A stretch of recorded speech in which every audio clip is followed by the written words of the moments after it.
Good morning, you are watching A News. I'm Bakhtiar Asanov, and let's see the headlines. Donald Trump declares America is back in first State of the Union address. Arab summit adopts Egypt's $53 billion plan for Gaza. Bayraktar Akıncı successfully completes its first flight equipped with Aselsan's state-of-the-art Murad Aisa radar.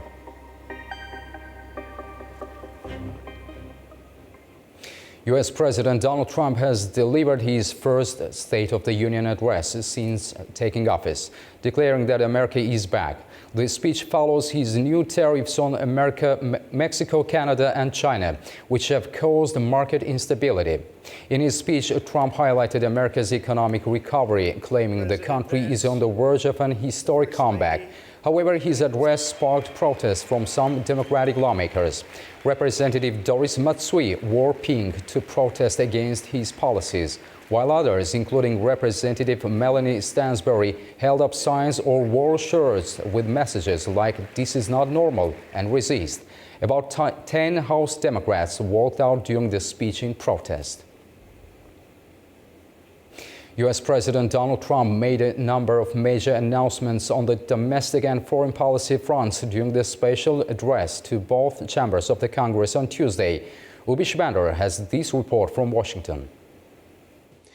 In a nearly 2-hour-long speech that was at times interrupted by opposing Democrats, President Trump laid out a long string of accomplishments made by his administration since taking office in January. One member of Congress had to be escorted out of the chamber when he refused to stop interrupting the president's speech. On foreign policy, President Trump announced that he received a letter from Ukrainian President Volodymyr Zelensky telling him that Ukraine is ready to come to the negotiating table in order to bring a lasting peace. In that letter to Trump, the Ukrainian leader said that they are ready to sign the mineral rights agreement with the United States. And President Trump said that Russia has also sent strong signals that they are ready for peace as well. And in a major announcement, President Trump revealed that the Central Intelligence Agency, with the help of Pakistan, had captured Mohammad Sharifullah, the terrorist mastermind who is believed to have been behind the attack that killed 13 U.S. troops and around 170 Afghan civilians at Abbey Gate outside the Kabul airport on August 2021. On the military front, President Trump said that he intends to build, quote, the most powerful military of the future. And he asked Congress to fund a state-of-the-art Golden Dome missile defense shield to protect the U.S. homeland from missile attacks. Trump reiterated that the U.S. will wage war on Mexican drug cartels, who have been designated officially as terror groups. And on Greenland, Trump said that the U.S. needs that island for national security, and that while he hoped Greenland would voluntarily join the United States, the president said that he was confident that the U.S. would get Greenland, quote, one way or another. Trump asked Congress to legally enshrine his executive order mandating the death penalty for individuals convicted of killing police officers. On energy, Trump said that his administration is working on a major natural gas pipeline in Alaska, amongst the largest in the world, where Japan, South Korea, and other nations will partner and invest billions of dollars. And the president announced that more tariffs will be rolled out in the coming weeks. President Trump blamed his predecessor and his policies for driving up energy prices, pushing up the cost of groceries, and increasing the cost of necessities for millions of Americans. Trump vowed as president that he will continue to fight every day to reverse this economic damage and make America, in his words, affordable again. President Trump praised Elon Musk, the head of the Department of Government Efficiency, and said that more measures will be taken to curb wasteful government spending on a number of federal programs. On illegal immigration, President Trump said that his administration would not relent to secure the border and ensure that illegal aliens with violent criminal pasts are not released in the U.S. On that topic, the president recognized the family of Laken Riley, a 22-year-old student who was tragically murdered by an illegal alien from Venezuela, who was arrested and then released before killing Riley during the Biden administration. Trump also highlighted his administration's determination to cancel all so-called diversity, equity, and inclusion programs in the federal government and private sector, saying that such initiatives were discriminatory and unfair.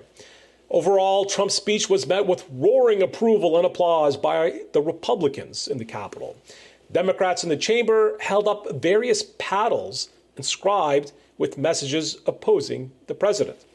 President Trump was unapologetic as he declared, quote, "We are achieving the great liberation of America." I'm Mubi Shabander for A News, Washington, D.C.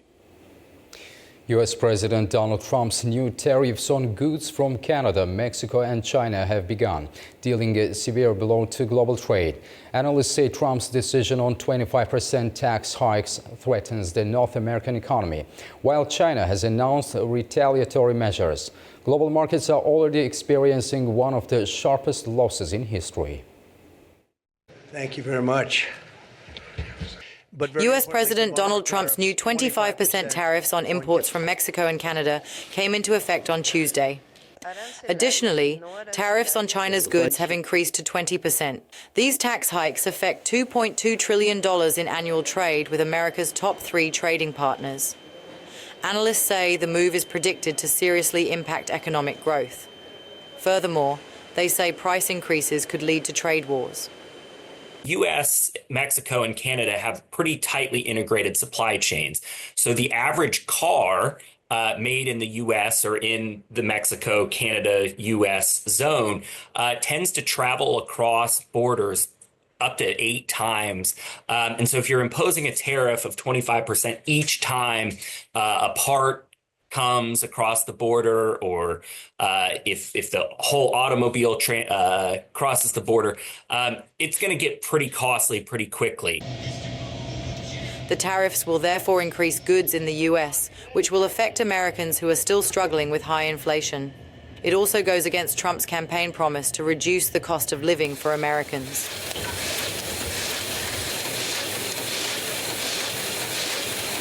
What it means is essentially twofold. The first thing is that prices will be higher. The cost of importing goods from these countries will be higher. So that is likely to be passed on to consumers in some way. And the other thing is that we're likely to see weaker activity as a result of it as well. So we're going to have weaker growth, and we're also going to see higher prices, which are likely to translate into higher interest rates and otherwise as well. The tariffs on products imported from Mexico and Canada could significantly impact the North American economy, as it relies on supply chains in sectors like automotive manufacturing, energy refining, and agricultural processing. U.S. data shows factory prices have reached a 3-year high, meaning the new tariffs will affect production as well. However, Trump says that these 3 countries have not done enough to stop the flow of fentanyl into the U.S. or the flow of illegal immigration. His decision has caused sharp declines in global stock markets, with all major U.S. indexes already dropping. Canada has responded strongly, imposing a 25% tariff on $30 billion worth of U.S. imports, including food products, household appliances, and motorcycles. Mexican President Claudia Sheinbaum also announced retaliatory measures.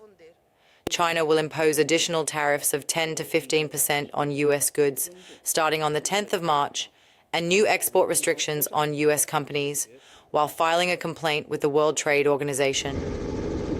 As countries and the global markets scramble to deal with the impact of the tariff hikes, the future is now entering into a new era for all of us. Control over key ports in Panama is shifting to the United States in a multi-billion-dollar deal involving major international investors.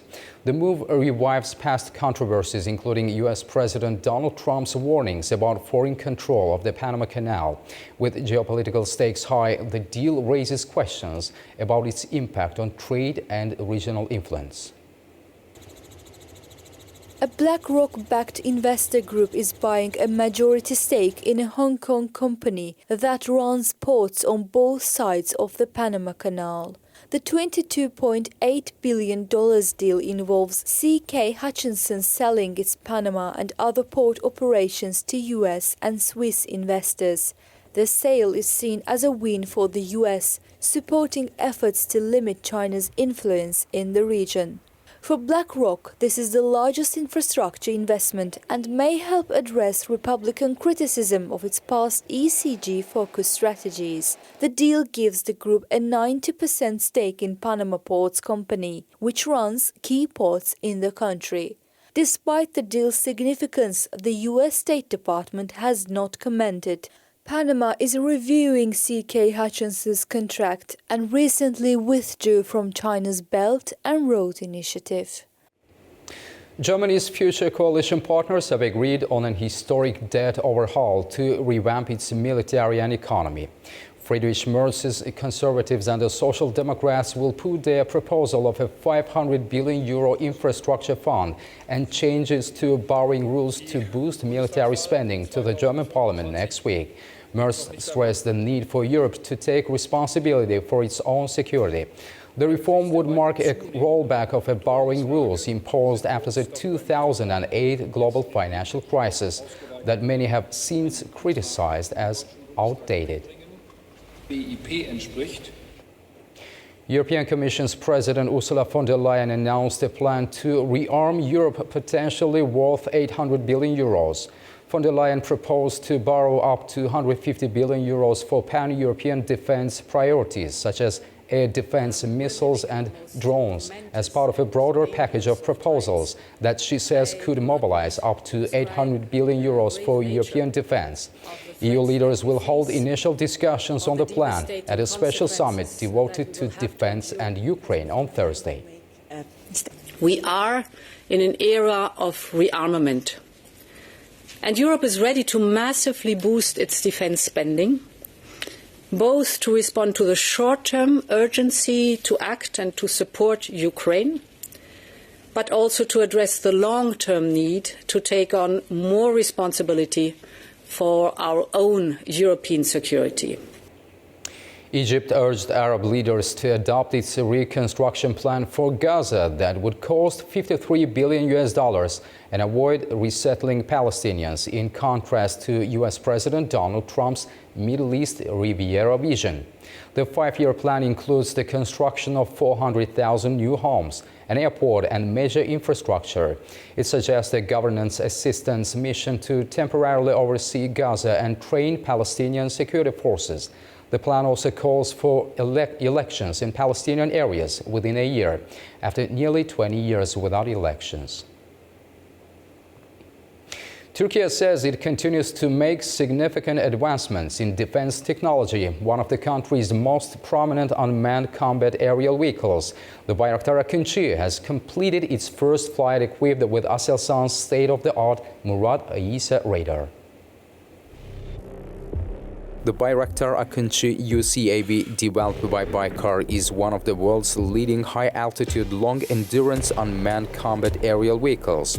It was first introduced into service in 2021 and is capable of performing missions that were traditionally reserved for fighter jets. Successful flight test with the Murat Ayisa radar is a major achievement.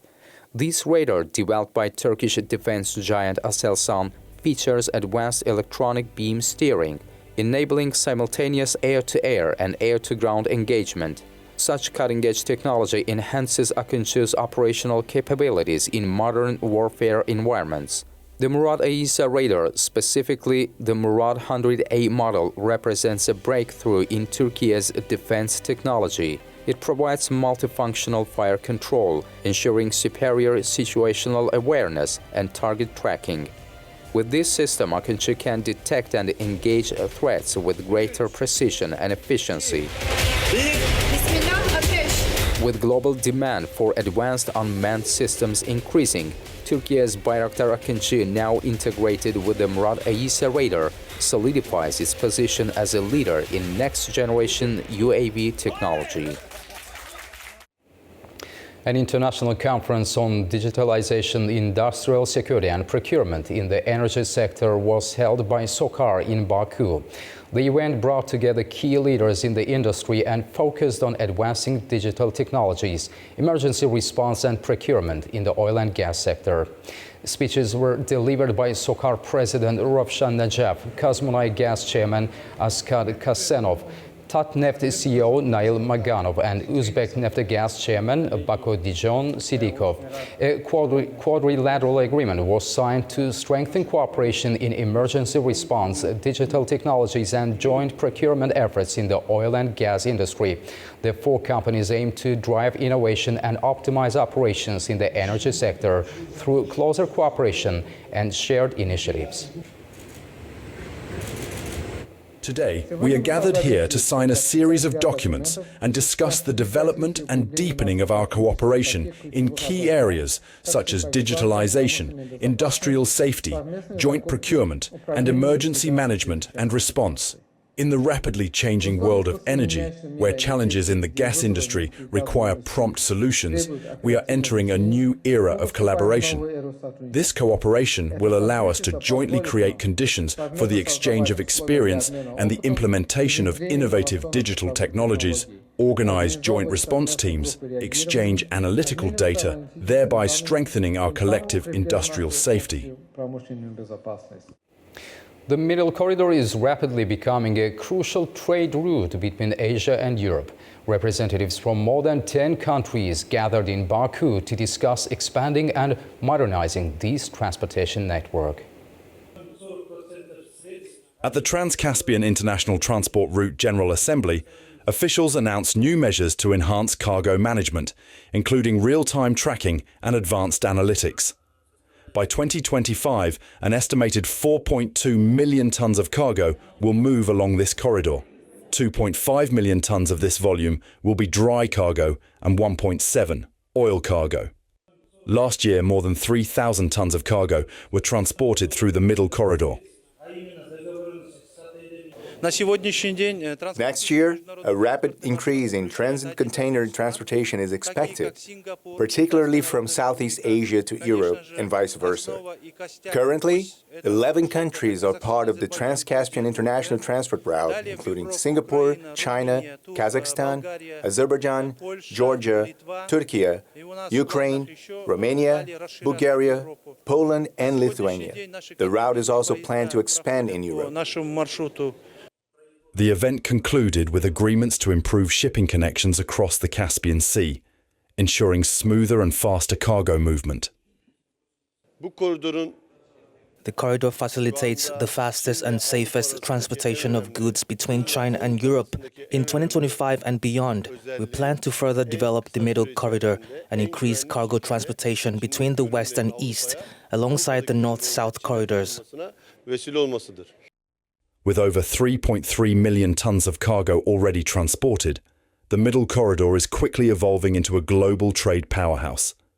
More companies are joining the network as Turkey, Georgia, Kazakhstan, Ukraine, and Azerbaijan continue strengthening partnerships. The trial of Armenians charged with war crimes continues in Baku, with key figures talking about Armenia's direct involvement in the conflict. Former separatist leader Araik Harutyunyan admitted that military decisions, including strikes on Azerbaijani territory, were made in Yerevan. War crimes leave deep scars on the nations that suffer them. They are defined under international law as grave offences against humanity, including genocide, deliberate attacks on civilians, and acts of aggression. History has shown that accountability is essential for healing and for ensuring that such crimes do not go unpunished. From Nuremberg to the present day, the world has repeatedly affirmed that those responsible for war atrocities must face justice. Now, Azerbaijan is holding its own war crimes trial, continuing the same pursuit of justice that began decades ago.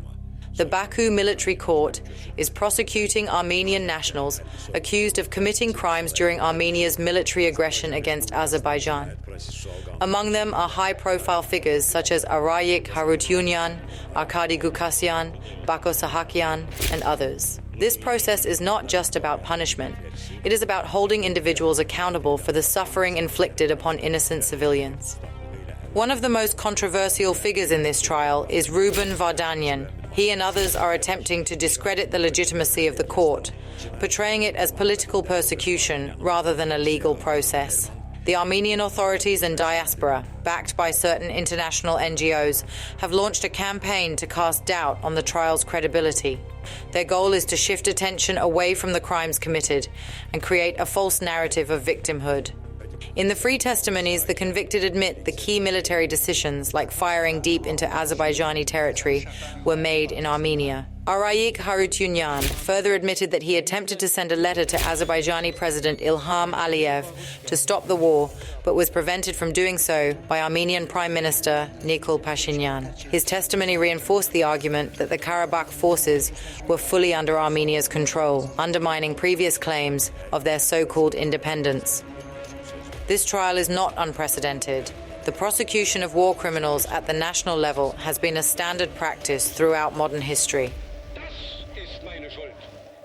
After World War II, the Nuremberg trials set the precedent for holding individuals accountable for crimes against humanity.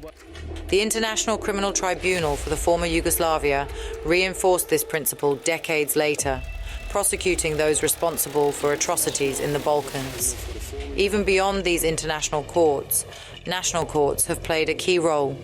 German and Japanese war criminals were tried in national courts worldwide, and Adolf Eichmann, a key architect of the Holocaust, was captured and brought to trial in Israel. Justice in these cases was not about political retribution. It was about ensuring that war criminals did not escape accountability. The Baku trial is a continuation of this legacy. It is a legal and moral duty to hold those responsible for war crimes accountable, regardless of nationality or political pressure. The court is not only delivering justice for the past, but also setting a precedent for the future, sending a message that war crimes will not be forgotten. And most importantly, emphasizing that the world must not allow war criminals to escape responsibility. The Navier-Stokes equations, among the most complex problems in mathematics, have long baffled experts. Equations which describe the motion of fluids are fundamental to numerous areas of science and engineering. Now, Professor Kemal Sultanov from Azerbaijan claims to have solved a key aspect of this enduring puzzle. For nearly 2 centuries, the Navier-Stokes equations have stood as one of the most formidable challenges in mathematics. These equations, which describe the motion of fluids, from water to air, underpin many scientific and engineering disciplines. Despite their significance, a complete solution has remained elusive, earning them a place among the 7 Millennium Prize problems identified by the Clay Mathematics Institute, with a $1 million reward for a definitive solution. The difficulty lies in the chaotic and turbulent nature of fluid flow, where even minor changes can lead to unpredictable outcomes, a phenomenon evident in weather patterns, ocean currents, and aerodynamics. Professor Kemal Sultanov, a scientist and author of over 120 scientific papers, currently based in Turkey. Sultanov has made a bold claim. He has resolved a fundamental aspect of the Navier-Stokes problem. His research focuses on the uniqueness of weak solutions, addressing a question that has remained unanswered for nearly a century. What is the next challenge for you? You have already achieved quite a lot, but the life is long and you have ambitions. What is the next challenge for you? Before I began working on Navier-Stokes around 1985, I proved that when it comes to fixed-point theorems, these are usually proven using the Cassiopouli-Panache approach, which requires sufficient smoothness of the operator. At that time, when I was in Moscow at the Steklov Institute, there was a group working on the uniqueness of solutions to the Navier-Stokes equations. I've been working on this issue for over 40 years. I resolved this problem definitively in 2015. Talking about the Navier-Stokes equations, in addition to being of great significance and interest in a purely mathematical sense, they're also very, very important from the engineering and medical point of views. They may be used to model the weather, ocean currents, and water flow in a pipe, and also there's an application for the aircraft and cars, the study of blood flow. What are some other applications of your scientific activities which you think that benefit humanity at large? Creating mathematical models is not easy. One must thoroughly understand the process, which often involves many components. It is essential to identify which components are significant and which are not. Unfortunately, this is not always possible. Nevertheless, mathematical models are necessary, or studying processes occurring in life. He adds that the Navier-Stokes equations, a set of partial differential equations, describe the flow of incompressible viscous fluids in mathematical terms. The Navier-Stokes equations, being a set of partial differential equations, describe the flow of incompressible viscous fluids in mathematical contours. Since the Navier-Stokes equation is non-linear, finding its solution had been impossible for years. 100 years after these equations were formulated, in 1932, the existence of a weak solution to the problem was proven, and the class of functions it belongs to was determined. However, the question of whether the solution is unique or not remained open. As a result, no progress had been made for 90 years. Though it may sound immodest, I have solved this problem. I do not hesitate to say that this is of great importance.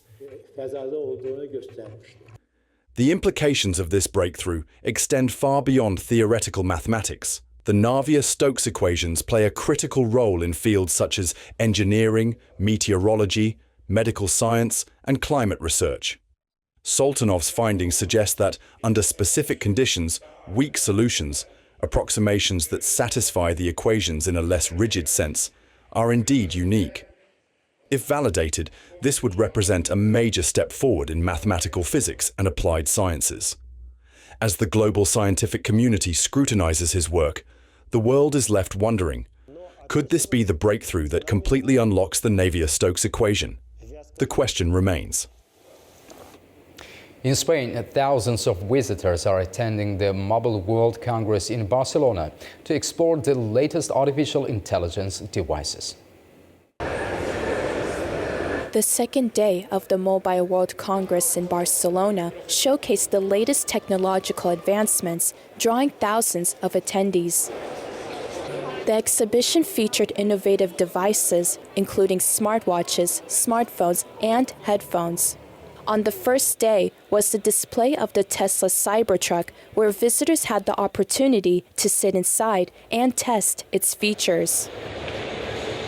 I was at Mobile World Congress last year, and this year, I see things that were presented then now fully implemented. It's exciting to witness how technology advances. As a software engineer in the tech industry, I see artificial intelligence evolving daily. The venue was filled with activity as attendees explored the latest tech trends. The AI is being applied everywhere, in network, in customer management.